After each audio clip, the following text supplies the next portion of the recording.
এমনই বলো। এটা প্রথম চ্যাপ্টার, এই চ্যাপ্টারের নাম আখলাক, মানবিক ও নৈতিক গুণাবলী। ঠিক আছে, এখানে প্রথমে বলছে আখলাক চরিত্র। আখলাক শব্দের অর্থ কি? আখলাক শব্দের অর্থ উত্তম চরিত্র বা সুন্দর স্বভাব। ঠিক আছে, আখলাক শব্দের অর্থ উত্তম চরিত্র বা সুন্দর স্বভাব। আমি একবার বলতেছি, তুমি একবারেই শিখে ফেলবে, বারবার বললে ভিডিও কি হয়ে যায়, বড় হয়ে যায়। এরপরে হচ্ছে আখলাক কাকে বলে? মানুষের দৈনন্দিন জীবনের কথাবার্তায়, কাজে কর্মে ও আচার ব্যবহারে যে সৎ স্বভাব প্রকাশ পায় তাকে আখলাক বলে। তাহলে আমরা আরেকবার বলি, মানুষের দৈনন্দিন জীবনের কথাবার্তায়, কাজে কর্মে ও আচার ব্যবহারে যে সৎ স্বভাব প্রকাশ পায় তাকে আখলাক বলে। বলতে পারবে? আরেকবার বলো। মানুষের দৈনন্দিন জীবনের কথাবার্তায়, কাজে কর্মে ও আচার ব্যবহারে যে সৎ স্বভাব প্রকাশ পায় তাকে আখলাক বলে। মানুষের দৈনন্দিন জীবনের কথাবার্তায়, কাজে কর্মে ও আচার ব্যবহারে যে সৎ স্বভাব প্রকাশ পায়, স্বভাব প্রকাশ পায় তাকে আখলাক বলে। এরপর বলছে মানুষের প্রতি আল্লাহর শ্রেষ্ঠ দান কি? মানুষের প্রতি আল্লাহর শ্রেষ্ঠ দান আখলাক বা উত্তম চরিত্র। আখলাক বা উত্তম চরিত্র, এটা হচ্ছে মানুষের সব থেকে বড় সম্পদ। ঠিক আছে, এরপর এই দেখো, এটা হচ্ছে চ্যাপ্টারের নাম। ঠিক আছে, এরপরে এগুলো হচ্ছে পরিচ্ছদের নাম, মানে একটা চ্যাপ্টারের বিভিন্ন ভাগ থাকে না, এটা একটা ভাগ, এই ভাগটার নাম আখলাক চরিত্র। পরের ভাগটার নাম হচ্ছে সালাম বিনিময়। সালাম অর্থ কি? সালাম অর্থ শান্তি। সালাম দেয়া কি? সালাম দেয়া সুন্নত। দন্তে সরসকার সু, নয় ন ত, সুন্নত। সালাম দিলে কি হয়? সালাম দিলে আল্লাহর রহমত নাজেল হয়। ঠিক আছে, এক মুসলমান আরেক মুসলমানের সাথে দেখা হলে কি বলতে হবে? এক মুসলমান আরেক মুসলমানের সাথে দেখা হলে আসসালামু আলাইকুম ওয়া রাহমাতুল্লাহ বলতে হয়। ঠিক আছে, পুরো বাক্য লিখতে হবে, আসসালামু আলাইকুম ওয়া রাহমাতুল্লাহ, লয়ল আকার হবে। এরপর বলছে আসসালামু আলাইকুমের অর্থ কি? আসসালামু আলাইকুমের অর্থ আপনার উপর শান্তি বর্ষিত হোক। বর্ষিত বানান দেখো, ব প্যাট কাটা মূর্ধন্য শয় র্যাপ রস্বইকার ত। তুমি না আমার কথা মনোযোগ দিয়ে না শুনলে শিখতে পারবে না, অনেকবার পড়তে হবে তখন শিখতে। কেউ সালাম দিলে তার উত্তরে কি বলতে হয়? ওয়া আলাইকুমুস সালাম ওয়া রাহমাতুল্লাহ বলতে হয়। ওয়া আলাইকুমুস সালাম ওয়া রাহমাতুল্লাহ বলো। ওয়া আলাইকুমুস সালাম ওয়া রাহমাতুল্লাহ, এভাবে বলতেছি কারণ হচ্ছে বানানটা যাতে ভুল না হয়। এরপর হচ্ছে সালামের উত্তর দেওয়া কি? সালামের উত্তর দেওয়া ওয়াজিব। দেখো মনোযোগ দিয়ে শুনো, একটা হচ্ছে সালাম দেওয়া কি? সালাম দেওয়া হচ্ছে সুন্নত। আর সালামের উত্তর দেওয়া কি? সালামের উত্তর দেওয়া ওয়াজিব। ওয়াজিবটা কিন্তু সুন্নতের থেকে বড়, কারণ কেউ তোমাকে সালাম দিলে তুমি উত্তর না দিলে তোমার গুনাহ হবে, কিন্তু তুমি কাউকে সালাম দিলে তোমার সওয়াব হবে, না দিলে গুনাহ হবে না। সেজন্য সালাম দেওয়াটা হচ্ছে সুন্নত। কিন্তু কেউ সালাম দেওয়ার পরে যদি উত্তর যে দিবে না তার কঠিন গুনাহ হবে। হ্যাঁ, সেটাই হচ্ছে ওয়াজিব। আচ্ছা, ব্যবস্থা হবে। এরপরে হচ্ছে সালাম সম্পর্কে মহানবী সাল্লাল্লাহু আলাইহি ওয়াসাল্লাম কি বলেছেন? সালাম সম্পর্কে মহানবী সাল্লাল্লাহু আলাইহি সাল্লাম বলেছেন যে আগে সালাম দিবে সে বেশি সওয়াব পাবে। যে আগে সালাম দিবে সে বেশি সওয়াব পাবে। এরপরের পরিচ্ছেদ বা পাঠের নাম হচ্ছে আব্বা আম্মার কথা শোনা। আব্বা আম্মার সাথে কেমন ব্যবহার করব? যে কোনো 4টি ব্যবহার লেখো। এখানে বলছে বিনয়ের সাথে কথা বলবো, তাদের আদেশ মেনে চলবো এবং তাদের খুশি রাখবো। তারা দুঃখ পান এমন কোনো কথা বা কাজ করব না। আরেকবার বলি, বিনয়ের সাথে কথা বলবো, হ্যাঁ, তাদের আদেশ মেনে চলবো এবং তাদের খুশি রাখবো। তারা দুঃখ পান এমন কোনো কথা বা কাজ করব না। এরপর বলছে আব্বা আম্মার কথা শুনলে কি হয়, না শুনলে কি হয়? আব্বা আম্মার কথা শুনলে আল্লাহ খুশি হন, শুনতেছ, জান্নাত পাওয়া যায়। আর আব্বা আম্মার কথা না শুনলে আল্লাহ অসন্তুষ্ট হন। কার পায়ের নিচে সন্তানের বেহেশত? মায়ের পায়ের নিচে সন্তানের বেহেশত। আমরা পিতামাতার জন্য আল্লাহর কাছে কি দোয়া করব? আমরা পিতামাতার জন্য আল্লাহর কাছে রাব্বির হাম হুমা, মনোযোগ দিয়ে শুনো, বানানগুলো পারতে হবে। এমনি তুমি তো দোয়াটা পারো, কিন্তু বানান ভুল করা যাবে না, ঠিক আছে? রাব্বির, রাব্বির হাম হুমা, তাহলে রাব্বির, রা বয়ব রস্বইকার বয়বিন্দুর, রাব্বির হাম হুমা, হাম হুমা, কামা রাব্বা, রাব্বা রয়কার রা বয়ব আকার, রাব্বা, রাব্বা ই, রাব্বা ই রস্বই, রাব্বাই আ অন্তস্থ আয়কার আ নদীর্ঘইকার নি, রাব্বাইয়ানি, রাব্বির হাম হুমা কামা রাব্বাই ইয়ানি, সাগিরা দন্তে সয়কার সা গ দীর্ঘইকার গি, সাগি। হ্যাঁ, উপর একটা ছোট কমা আছে, এটা আইন থাকলে এই ধরনের কমাটা দেওয়া হয়, বয়বিন্দু রয়াকার রা কমা, ঠিক আছে? বলে দোয়া করব। এরপর বলছে দুনিয়াতে আমাদের আপনজন কারা? পিতামাতা আমাদের একান্ত আপনজন, দুনিয়াতে পিতামাতা আমাদের একান্ত আপনজন। এরপরের যে চ্যাপ্টারটা আছে, পরিচ্ছেদ আছে, চ্যাপ্টার না, সেটা হচ্ছে শিক্ষকের সাথে ভালো আচরণ। তাহলে প্রথম প্রশ্ন হচ্ছে শিক্ষকের সাথে কেমন ব্যবহার করব?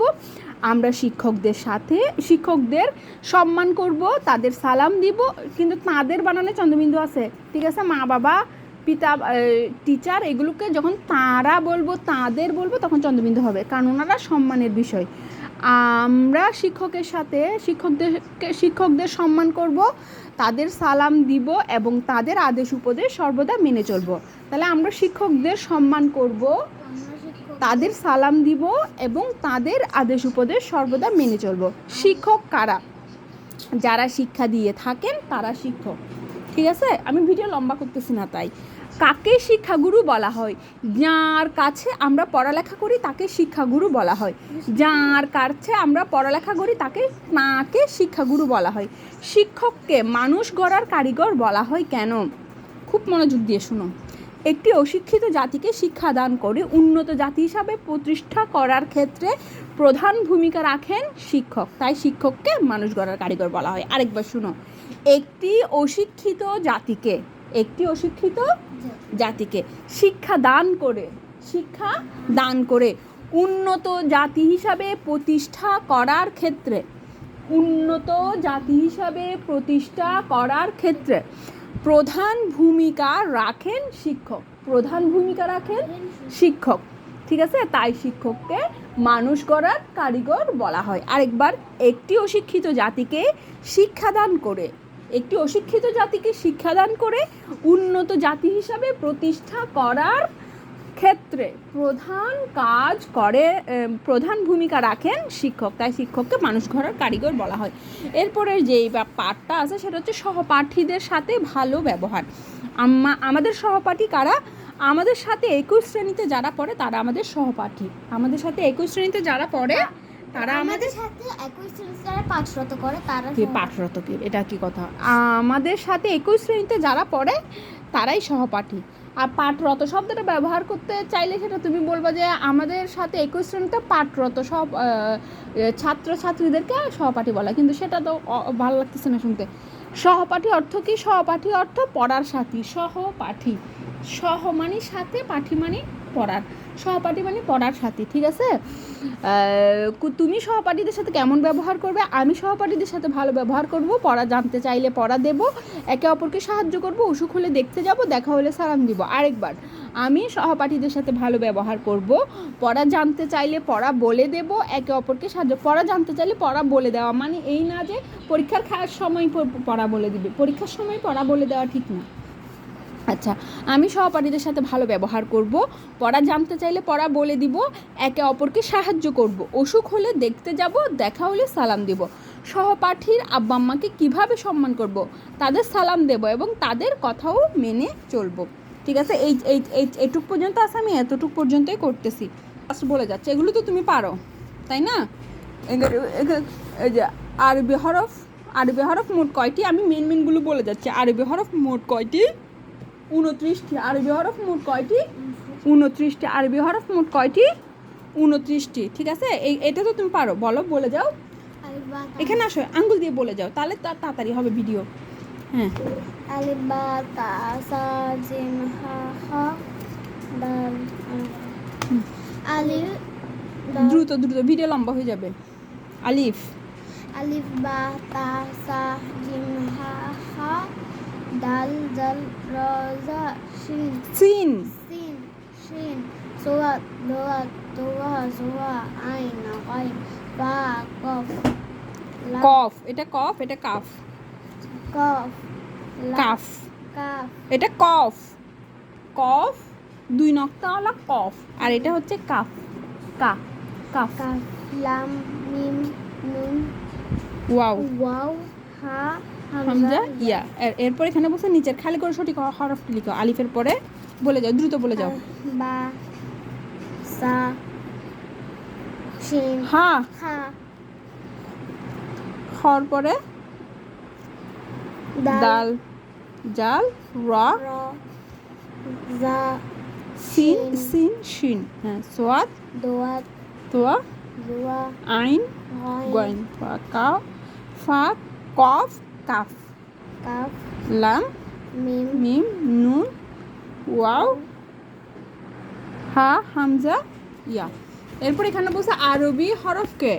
হ্যাঁ, আরবি হরফকে দেখো, একটু মনোযোগ দিয়ে দেখো, এটা একটু কিন্তু দেখার বিষয়, ঠিক আছে?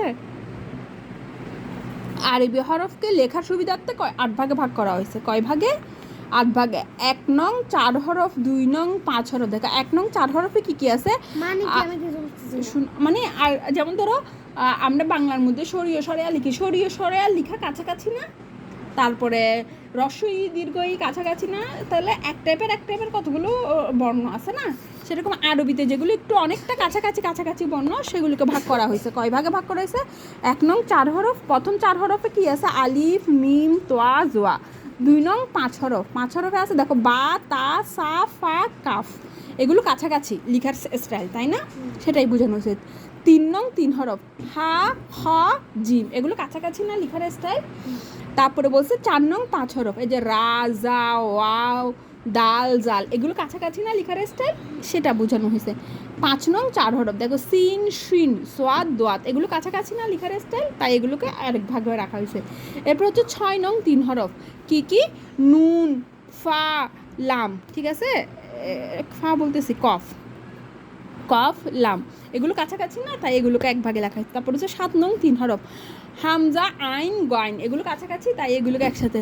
তারপর 8 নং 2 হরফ, হা, ইয়া। এগুলো কাছাকাছি, তাই কি এগুলোকে। এটা কাছাকাছি কেমনে হলো? কাছাকাছি কেমনে হইলো? হ্যাঁ, কিরকম কাছাকাছি? এই দেখো, এটা ইয়া এভাবে লেখা হয়েছে, এটা এভাবে, মানে দুটোটার প্যাচ কাছাকাছি না, সেটাই। এরপর বলছে আবিধানিক প্রচলিত নিয়মে আরবি 29 হরফ। আবিধানিক প্রচলিত নিয়ম মানে বুঝছো? মানে যেটা নর্মালি কোরআন শরীফ, বেশিরভাগ কোরআন শরীফে যে হরফগুলো ব্যবহার করা হয়, এই যে আলিফ, বা, তা, সা, জিম, হা, খাদ, খা, দাল, জাল, রা, জা, হ্যাঁ, সিন, শিন। এটা কি? হ্যাঁ, এটা দোয়া এটা দোয়া শিন জোয়া, জোয়া আইন গাইন বা হুম। হুম কফ কি আবার? কফ, আও কফ, ওয়া হ্যাঁ, কাফ, কাফ লাম। লাম এটা লাম না? মিম এরপর এটা মিম নুন ওয়াও, ওয়া হা, হা হামজা ইয়া ইয়া। তুমি তো আগে মাঝে কিছু বুঝতেছি না। কি বুঝতেছো না? তুমি তো সেখানে আগে মনে করছি এটা বলতে চাই না। আচ্ছা ঠিক আছে। এরপরে আমরা এই চাপটা পুরোটা আছে, ঠিক আছে? তুমি তো কোরআন শরীফ পড়তে, তুমি যেগুলো তো খুব তাড়াতাড়ি পেরে যাবে, তাই আমি খুব স্পিডে শেষ করে দিচ্ছি, ঠিক আছে? এটা কি? এরপর এখানে বলছে নুক্তা কাকে বলে? আরবি হরফের উপর নিচে বা পেটে এক বা একাধিক যে ফোঁটা বা বিন্দু থাকে, হ্যাঁ, তাকে বলে নুক্তা, ঠিক আছে? এটা বলো, ও বাপরে, বলো বলো বলো। ছোট করে দাও। এটা কি? বা। মা এটা একটু দাঁড়াও, কষ্ট করে দাঁড়াও, কারণ আমি তো বইকে এদিকে আনতে পারতেছি না, দাঁড়াও। এটা হ্যাঁ এটা কি? তা বা। এটা তা। তা আরে আমি বুঝতেছি না তো। সেই জন্যই তো বলছিলাম কলমের ব্যাটটা নাও। শুরু করার সময় চলে যাচ্ছে। আচ্ছা ঠিক আছে, শুরু করো। এটা কি? কোনটা এটা? হুম, না, এটা তাড়াতাড়ি এসডব্লিউ। জি। হ্যাঁ, একটু তাড়াতাড়ি করো, ভিডিও লম্বা হয়ে যাচ্ছে। এটা জাল, এটা জা, এটা শিন, শিন দোয়াত, জোয়া, জোয়া, গাইন, গাইন, ফা। আমি বলার আগে তুমি বলে ফেলতে পারো নাকি দেখো। কফ, কফ, নুন, নুন, ইয়া। ইয়া। হ্যাঁ, এরপর এগুলো হচ্ছে নুক্তাযুক্ত হরফ। নুক্তাযুক্ত হরফ কয়টি? এতগুলো কেন? নুক্তাযুক্ত হরফ কয়টি? 15টি। আরবি হরফ কয়টি? 29টি। নুক্তাযুক্ত হরফ 15টি। একটা হচ্ছে নুক্তাবিহীন হরফ। এখানে বলছে নুক্তাবিহীন হরফ 14টি। তাহলে নুক্তাযুক্ত হরফ 15টি আর নুক্তাবিহীন হরফ 14টি। 15 আর 14ই হয়ে গেছে 29টি। ঠিক আছে? তাহলে নুক্তাবিহীন হরফগুলো বলি আমরা। আলিফ, হা, দাল, রা, সিন, সোয়াদ, তোয়া, আইন, কাফ, লাম, মিম, ওয়াও, হা, হামজা। হামজা। ঠিক আছে? এরপর বলছে এক নুক্তাযুক্ত হরফ কয়টি? এক নুক্তাযুক্ত হরফ 10টি। এক নুক্তাযুক্ত হরফ 10টি। কি কি বলি আমরা? বাতে এক নোক্তা, জিমে এক নোক্তা, হাতে এক নোক্তা, তাই না? জালে এক নোক্তা, জাতে এক নোক্তা। এগুলো আসবে কিন্তু পরীক্ষায়। নোক্তা আরবি হরফ কয়টি? আমাকে মুখে মুখে বলো। 29টি। হ্যাঁ, আরবি হরফ 29টি। নুক্তাযুক্ত হরফ কয়টি? নুক্তাযুক্ত হরফ 15টি আর নুক্তাবিহীন হরফ 14টি, তাই না? এরপর বলছে এক নুক্তাওয়ালা হরফ কয়টি? এটা তো সোজা। এক নুক্তাওয়ালা হরফ 10টি। ঠিক আছে? এটা দোয়াত, এটা জোয়া, এটা কি গাইন। কাছে আসো। ফা, নুন। আর হচ্ছে দুই যুক্ত হরফ কয়টি? দুই যুক্ত হরফ মাত্র 3টি। কি কি? তা, কফ, ইয়া। তা, কফ, ইয়া। তা, কফ, ইয়া। এরপর বলছে তিন যুক্ত হরফ কয়টি? তিন যুক্ত হরফ 2টি। কি কি? সা আর শিন। সা আর শিন। ঠিক আছে? তাহলে মামুনির সাথে সাথে একবার বলো। আরবি হরফ 29টি। আরবি হরফ 29টি। এক নুক্তাযুক্ত হরফ 15টি। নুক্তাযুক্ত হরফ 15টি। নুক্তাবিহীন হরফ 14টি। নুক্তাবিহীন হরফ 14টি। আর এক নুক্তাযুক্ত হরফ 10টি। এক নুক্তাযুক্ত হরফ 10টি। দুই নুক্তাযুক্ত হরফ 3টি। দুই নুক্তাযুক্ত হরফ 3টি। তিন নুক্তাযুক্ত হরফ 2টি। তিন নুক্তাযুক্ত হরফ 3টি। 2টি। কি কি? তিন নুক্তাযুক্ত হরফ তো একদম সোজা। সাথে 3টা নুক্তা আছে আর শিনের 3টা নুক্তা আছে। আর দুই নুক্তাযুক্ত হরফ হচ্ছে 3টি। তাতে 2 নুক্তা, কাফে 2 নুক্তা, ইয়াতে 2 নুক্তা। আর এক নুক্তাযুক্ত হরফ 10টি, তাই না? বা, জিম, হা, জাল, জা, দোয়াত, জোয়া, গাইন, ফা, নুন। এরপর বলছে নুক্তাযুক্ত হরফগুলোকে কয় ভাগে ভাগ করা যায়? ও কি কি? নুক্তাযুক্ত হরফগুলোকে 2 ভাগে ভাগ করা যায়। উপরের নুক্তাযুক্ত হরফ যথা উপরে 2 নুক্তাযুক্ত হরফ, নিচে উপরে নুক্তাযুক্ত হরফ, নিচে নুক্তাযুক্ত হরফ। উপরে নুক্তাযুক্ত হরফ কয়টি? উপরে নুক্তাযুক্ত হরফ 12টি। আর নিচে নুক্তাযুক্ত হরফ কয়টি? নিচে নুক্তাযুক্ত হরফ 3টি। উপর নিচ তো বুঝতে পারতেছো। যেমন ধরো এগুলো তো উপরে নুক্তা আছে, তাই না? উপরে নুক্তাওয়ালা হরফ আছে 12টি। আর নিচে এগুলো হচ্ছে নিচে। এটাকে নিচ ধরছে। ঠিক আছে? আবার তুমি বলি না এটা মাঝখানে জিম। তাহলে নিচে নুক্তাযুক্ত হরফ কি নিচে নাকি এটা? মানে এই যে মাত্রার নিচে আর কি। আমরা মাত্রা ধরি না, একটা হচ্ছে মাত্রার উপরে, মাত্রার নিচে আর কি। তারপর বলছে হরকতের পরিচয়। এবার আমরা কিসে যাব? হরকত। তাহলে আমরা এতক্ষণ নুক্তা পরিচয় পাইছি, এবার আমরা হরকত দেখা যাক। হরকত মানে কি? যেসব চিহ্ন দ্বারা আরবি হরফগুলোকে ঠিকভাবে উচ্চারিত করা যায় সেগুলোকে হরকত বলে। হরকত কয়টি? 3টি। কি কি? জবর, জের, পেশ। হরকত কয়টি? 3টি। হরকত কয়টি? 3টি। জবর, জের, পেশ। হরকত কাকে বলে? যেসব চিহ্ন জবর, দুই জের, দুই পেশ আছে, কাটা জবর, কাটি জের, কাটি জের, সেগুলো পরে আসবে। এখানে বলছে যেসব চিহ্ন দ্বারা আরবি হরফগুলো ঠিকভাবে উচ্চারিত হয় সেগুলোকে হরকত বলে। যেসব চিহ্ন, যারা অনেক ভালো আরবি পড়তে পারে ওরা হরকত ছাড়াই আরবি পড়তে পারবে। ওরা পেরে যায়, ওরা সেভাবে শিখে। গুনাহ হবে না? না, কেন গুনাহ হবে? আচ্ছা, তাহলে হরকত কয়টি? 3টি। কি কি? জবর, জের, পেশ। এখন আমরা জবরযুক্ত হরফগুলো পড়ি। তাড়াতাড়ি এটা বলে যাও। আলিফ জবর আ, বা জবর বা থেকে বলে যাও।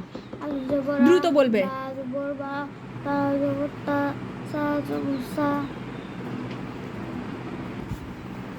আলিফ জবর আ, বা জবর বা, তা জবর তা। আমি দ্রুত বলতে আমি পারি বললে না। হবে না, তুমি পারবে। জিম আমি জবর দ্রুত পারবে, পারবে যতটুকু পারো। জিম জবর যা, হা জবর হা, যা, খা জবর খা জবর খা, দাল জবর দাল জবর দা, জাল জবর জাল জবর জা, রা জবর রা জবর রা, জা জবর জা জবর জা, সিন জবর সিন জবর সা, শিন জবর শিন জবর সা, সাদ জবর সাদ জবর সা, দাল জবর দোয়াত জবর দা, দা, তোয়া জবর। তোয়া, তোমাকে হুজুর যেভাবে পড়েছে সেভাবে পড়িও, ঠিক আছে। জোয়া জবর জোয়া, আইন জবর আ, গাইন জবর গা, ফা জবর পা, কফ জবর পা, কাফ জবর কা, লাম জবর লা, মিম জবর মা, নুন জবর মা, ওয়াও জবর ওয়া, হা জবর। হা। এটা এটা হচ্ছে হা, এটা ভিতর থেকে বলে। তুমি বললে কেমন যেন শুরু হয়ে গেল। হ্যাঁ তুমি বললে কেমন যেন শুরু করে গেল। হ্যাঁ, সেই জন্য তোমাকে বলছি যে হুজুরের স্টাইলটা ফলো করবে, কারণ মামনি তো আর হুজুরের মতো পারি না। হামজা জবর আ, ইয়া জবর ইয়া। এরপর আমরা জের যুক্ত হরফগুলো পড়ি। আলিফ জের ই, বা জের বি, বলো। বাজের বি, তাজের তি, সাজের সি, জিমজের জি, হাজের হি। তাড়াতাড়ি তাড়াতাড়ি। খজের খি, দা। এটা এটা হচ্ছে হা, এটা হচ্ছে মুখের আগা থেকে উচ্চারণ হয় হা। আর এই যে একটা হা আছে না, এই হাটা ভিতর থেকে, হা ভিতর থেকে আসবে, তাই না? হুজুর শিখাইছে না সেটা? কেন শিখাবে না? এটা শিখাইছে। খাজের খি, আচ্ছা। দালজের দি, জালজের জি। তাড়াতাড়ি বলো না। রাজের রি। আমি বললে আমি শিখতেছি, তুমি আর না শিখবে। রাজের জাজের, বলে যাও এটা কি, এটা কি? সিন।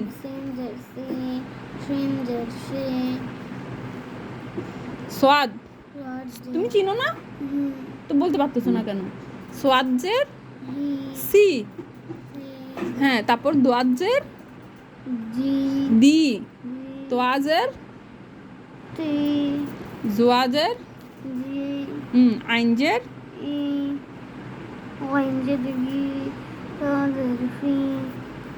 কফ, কাফজের লামজের মিমজের নুনজের ওয়াজের হাজের হামজাজের হামজাজের ই, ইয়াজের ই, ঠিক আছে। এরপরে বলছে আমরা পেশযুক্ত হরফগুলো পড়ি। আলিফ পেশ, বলে যাও বলে যাও। আমি দ্রুত করো না, ভিডিও লম্বা হয়ে যাচ্ছে। আলিফ পেশ উ, বাজের বু, বলো। আঙ্গুল দাও। বাজের বাপেশ বু,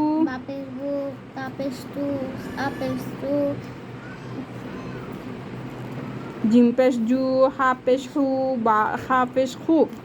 দাল পেশ, তারপর কি? জাল পেশ জু, রা পেশ জা পেশ, সিন পেশ সু, শিন পেশ সু, সোয়াদ পেশ সু, ঠিক আছে। দোয়া পেশ দু। আমার উচ্চারণগুলো ভালো না, তোমায় হুজুরের স্টাইল পড়লে ভালো। তোয়া পেশ তু, জোয়া পেশ জু, আইন পেশ উ, গাইন পেশ গু, ফা পেশ হ্যাঁ, কফ পেশ কু, কাফ পেশ কু, লাম পেশ লু, মিম পেশ মু, নুন পেশ ওয়া পেশ, হা পেশ আইন, হামজা পেশ ইয়া পেশ উ, ইউ ইউ ইউ, ইয়া পেশ ইউ। আচ্ছা, এরপর বলছে এসো একসাথে জের জবর পেশ এগুলো পড়ি। তাহলে এটা কি হবে? আলিফ জবর আ, আলিফ জের ই, আলিফ পেশ উ। দেখে কিভাবে লিখছে ওরা। আলিফ জবর আ, আলিফ জের ই, আলিফ পেশ উ, আ ই উ। একসাথে পড়ার জন্য, মানে শেখার জন্য আর কি বাচ্চারা। বা জবর বা, বাজের বি, বা পেশ বু, বা বি বু। তা জবর তা, তাজের তি, তা পেশ তু, তা তি তু। সা জবর সা, সা পেজের সি, সা পেশ সু, সা সি সু। এভাবে করে বাকিগুলো সব পড়বে, ঠিক আছে। আমি ভিডিও লম্বা হবে দেখে আমি পড়াচ্ছি না। ঠিক আছে? কিভাবে শুনি? আরে বাবা একবার একবার পড়াচ্ছি। এরপর হচ্ছে তানবিনের পরিচয়। দুই জবর দুই জের দুই পেশকে কি বলে আম্মু? তানবিন। আমি সবগুলো পড়াবো না যেহেতু ভিডিও লম্বা হয়ে যাচ্ছে, একটু মনোযোগ দিয়ে দেখতে হবে একটু, কারণ অল্প অল্প পড়াবো তো।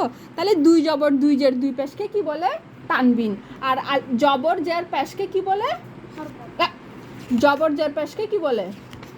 হরকত। ঠিক আছে, জবর জের পেশকে বলে হরকত। আর এর আগে আমরা পড়ছি নুক্তা, এরপর পড়ছে হরকত, এবার আমরা পড়তেছি তানবিন, তাই না?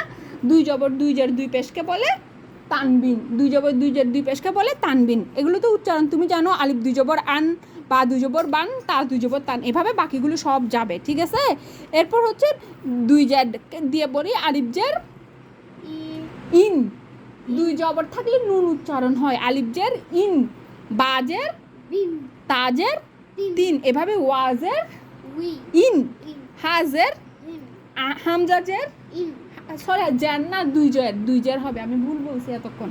আলিফ দুই জের ইন, আলিফ দুই বা দুই জের বিন, তা দুই জের তিন, সেরকম হবে। এরপরে তানবিন কোনটা? পেশ, দুই পেশ, তাই না? আলিফ দুই পেশ, আলিফ দুই পেশ, আলিফ দুই পেশ উন, আলিফ দুই পেশ উন, বা দুই পেশ বুন, বুন, তা দুই পেশ তুন, এভাবে নুন দুই পেশ নুন, হ্যাঁ, ইয়া দুই পেশ ইউন। ঠিক আছে, এরপরে হচ্ছে আলিফ দুই জবর আন, আলিফ দুই জের ইন, আলিফ দুই পেশ উন, আন ইন উন, বা দুই জবর বান, বা দুই জের বিন, বা দুই পেশ বুন, বান বিন বুন, তা দুই জবর তান, তা দুই জের তিন, তা দুই পেশ তুন, তান তিন তুন। ঠিক আছে, তাহলে আমরা প্রথমে পড়ছি নুক্তা।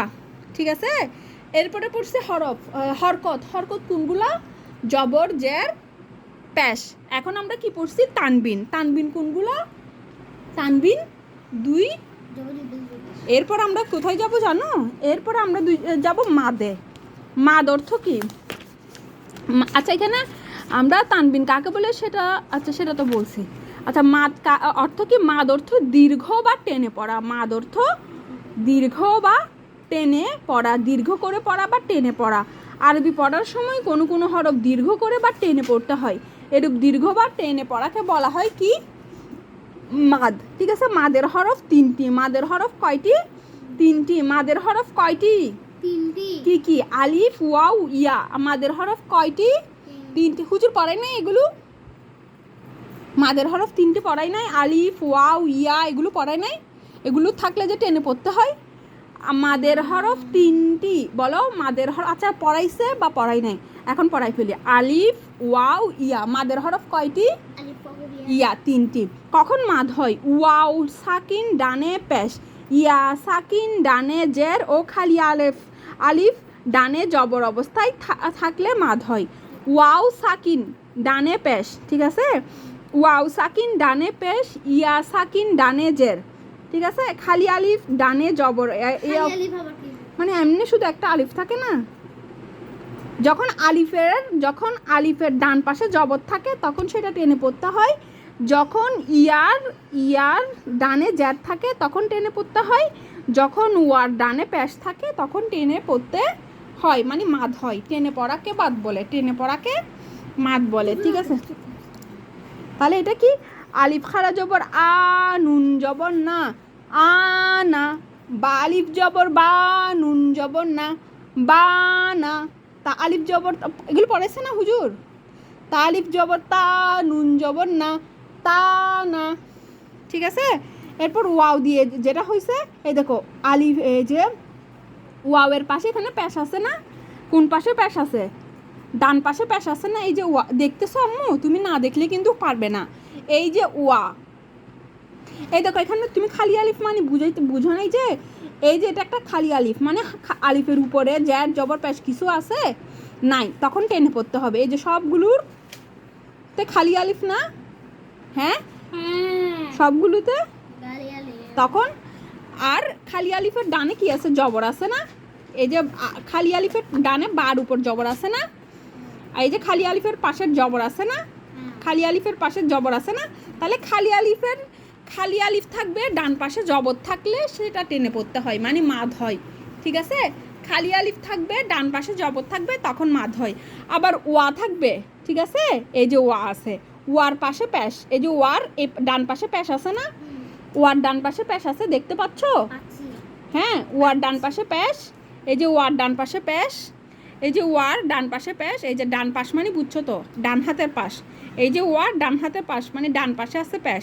যতগুলো ওয়ার ডান পাশে প্যাশ থাকবে তখন কি হয়, কি হয়, মাদ হয়, মানে টেনে পড়তে হয়। তাহলে এটা কি হলো, আলিফ, আলিফ পেশ উ ওয়া জজম নুন জবর না, উ না। বা পেশ বু ওয়া জজম নুন জবর না, বু না। তা পেশ তু ওয়া জজম নুন জবর না, তু না। ঠিক আছে, এভাবে বাকিগুলো যাবে। এরপরে হচ্ছে যে ইয়া, যখন ইয়ার, যখন ইয়ার কি হয়, ডান পাশে কি থাকে, জ্যার থাকে, ইয়ার ডান পাশে জ্যার থাকে, এই যে ইয়া দেখতে পাচ্ছ, এই যে ইয়া, এই যে একটা ইয়া আছে না, 2 নক্তাওয়ালা ইয়া, ইয়ার ডান পাশে জ্যার আছে না একটা, এই যে ইয়া, ইয়ার ডান পাশে জ্যার, এই যে ইয়া, ইয়ার ডান পাশে জ্যার, ইয়া, ইয়ার ডান পাশে জ্যার, তখন কি হয়, মাদ হয়, মানে টেনে পড়তে হয়। তাহলে এটা কীরকম হবে আমরা দেখি, আলিফ জের ই, ইয়া জজম নুন জবর না, ই না। বাজের বি, ইয়া জজম নুন জবর না, বি না। তাজের তি, ইয়া জজম নুন জবর না, তি না। সাজের সি, ইয়া জজম নুন জবর না, সি না। ঠিক আছে, এভাবে বাকিগুলো যাবে। খাড়া জবর কি, খাড়া জবর আরবি হরফের উপরে এরূপ চিহ্নকে খাড়া জবর বলে। কোনো হরফের উপরে উক্ত চিহ্ন থাকলে এটাকে এক আলিফ টেনে পড়তে হয়, মানে একটা আলিফ উচ্চারণ করার সময় যতটুক সময় লাগে ততটুক টেনে পড়তে হয়। আল্লাহু, তাহা, মালিকা। ঠিক আছে, খারাজের মানে কি, আরবি হরফের নিচে এরূপ চিহ্নকে কি বলে, খারাজের বলে। কোনো হরফের নিচে উক্ত চিহ্ন থাকলেও এক আলিফ টেনে পড়তে হয়। ঠিক আছে, এরপরে বলছে উল্টা পেশ, আরবি হরফের উপরে এই উল্টা পেশ, পেশটা উল্টা করে থাকলে তাকে উল্টা পেশ বলে। কোনো হরফের উপরে উক্ত চিহ্ন থাকলে এক আলিফ টেনে পড়তে হয়। তাহলে খাড়া জবর খারাজের উল্টা পেশ থাকলে এক আলিফ টেনে পড়তে হয়। আর আরবি হরফের উপরে যদি এরকম ঢেউয়ের মতো চিহ্ন থাকে, ঠিক আছে, এই চিহ্নটা ম্যাথেও ব্যবহার করা হয়, ম্যাথে এরকম একটা চিহ্ন ম্যাথও আছে, সেটা বলতেছি। ওই যে সমান দিয়ে সর্বসম বুঝাইলে তখন এরকম একটা ঢেউয়ের মতো চিহ্ন হয়। আচ্ছা, আরবি হরফের উপরে এরূপ চিহ্নকে ছোট মত বলে। এরূপ চিহ্ন থাকলে 3 আলিফ টেনে পড়তে হয়। ঠিক আছে, এরূপ চিহ্ন থাকলে 3 আলিফ টেনে পড়া মানে বুঝছো তো, 3টা আলিফ বলতে যতটুকু সময় লাগবে ততটুকু টেনে পড়তে হবে।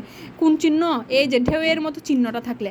তাহলে খাড়া জবর থাকলে এক আলিফ টানতে হয়, খারাজের থাকলে এক আলিফ টানতে হয়, আর উল্টা পেশ থাকলে এক আলিফ টানতে হয়। আর এই ঢেউয়ের মতো চিহ্ন ছোট মত থাকলে 3 আলিফ টানতে হয়।